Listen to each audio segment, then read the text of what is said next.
meditation is actually the new caffeine. That coffee is not giving you energy. That coffee is actually disallowing your body from feeling tired.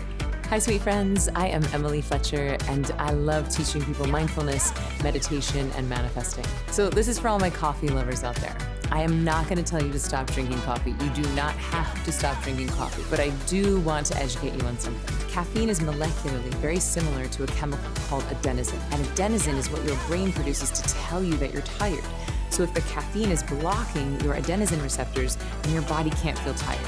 Now that's really helpful if you hadn't slept well the night before, or if you really need to focus in, or if you want a moment of amazing productivity. But the trick is that there's going to be a price to pay for that.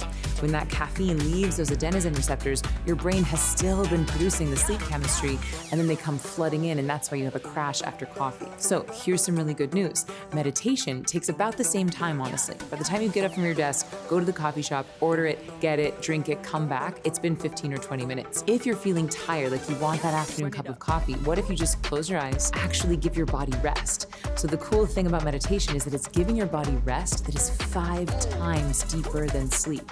So for even a 15-minute meditation, you're giving yourself over an hour's worth of rest, and you don't have a sleep hangover. Also, you're not going to have a crash on the other side, and instead of depleting your adrenals, you're strengthening your adrenals. So while the coffee might be more effective in the short term, meditation is far more helpful for you in the long term, because you are increasing your body's capacity for rest, and you have this huge surge of energy and productivity and clarity and creativity without the jitters and without the crash.